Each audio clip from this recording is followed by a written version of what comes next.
Aboard carriers such as USS Constellation, red-vested ordnance men load the aircraft with bombs, rockets, and other stores. Every man on the flight deck proclaims his job by the color of his vest.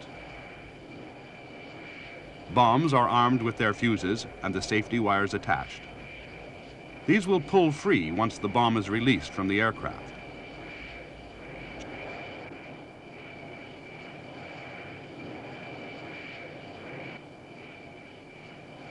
Sheer muscle power is used to load a quad launcher for the massive 5-inch Zuni rocket, a spin-stabilized folding fin weapon, like a much larger edition of the 2.75-inch missile.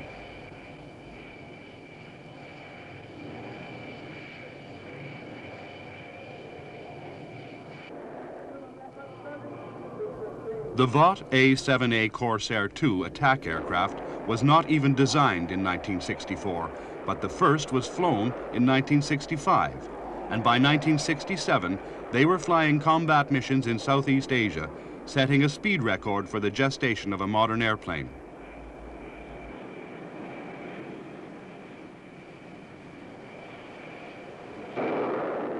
Derived from the F-8 Crusader fighter, the A-7 was designed to carry very heavy bomb loads over a typical combat radius of at least 700 miles.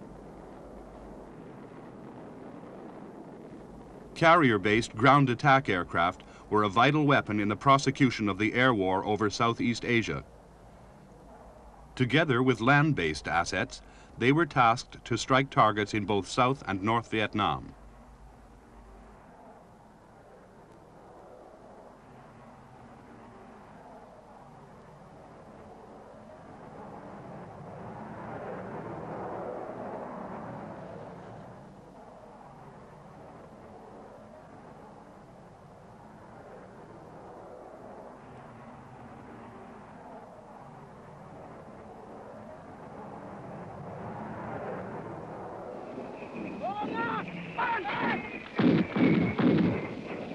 In contrast, the attacking aircraft themselves presented highly visible and clearly defined targets.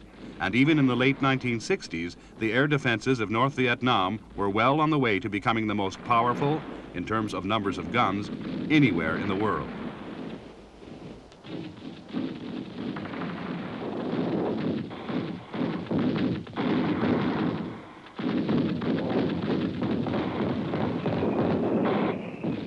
Besides ground emplacements, guns were also mounted on barges and vehicles.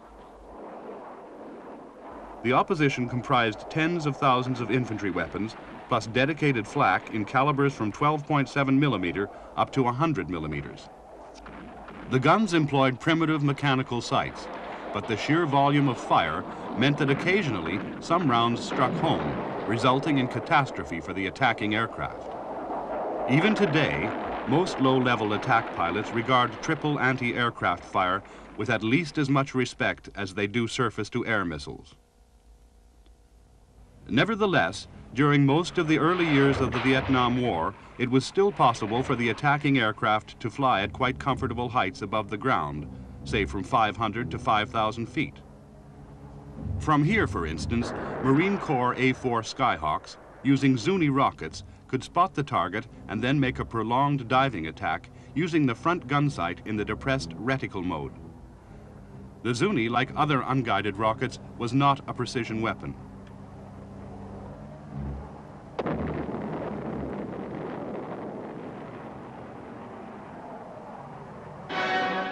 Occasionally, the target was clearly seen and had to be hit with precision.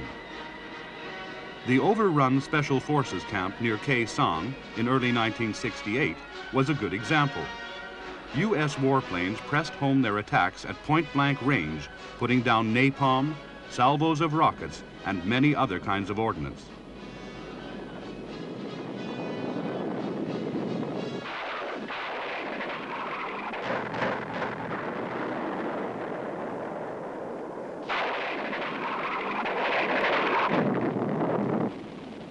At this time, the Air Force's main tactical reconnaissance aircraft was the McDonnell RF-101C Voodoo, and several were shot down during their daring missions to ease the pressure on the Khe Sanh garrison.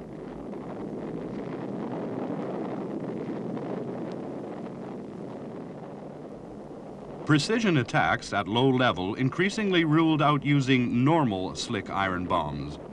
A-4 Skyhawks therefore pressed home their attacks using snake-eye retarded bombs.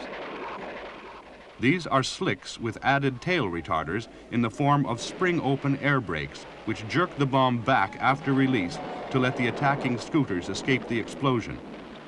Aiming needs skill and training.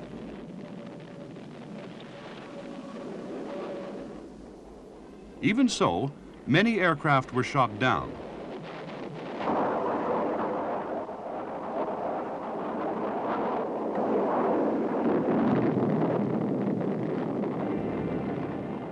The greatest effort was always made to recover the crew. Many were snatched from under the noses of the VC by Jolly Green Giant helicopters. This undoubtedly saved them from the harsh treatment they would have received as guests at the Hanoi Hilton.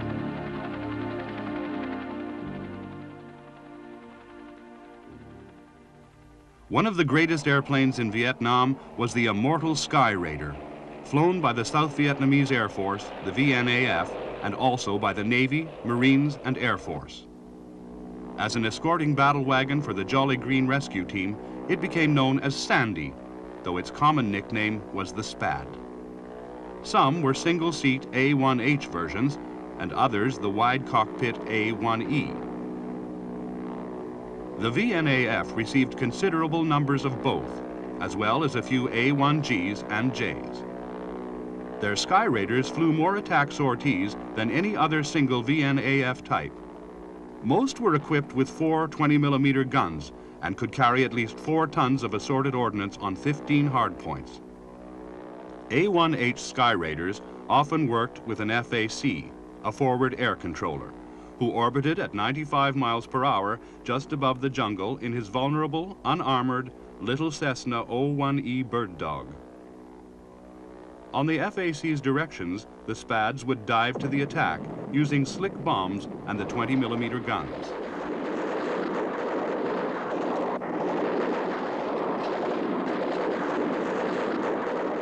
They could also fly missions lasting up to 9 hours. As the enemy defenses grew stronger, so it became increasingly necessary to go in low and fast using snake eyes. These snake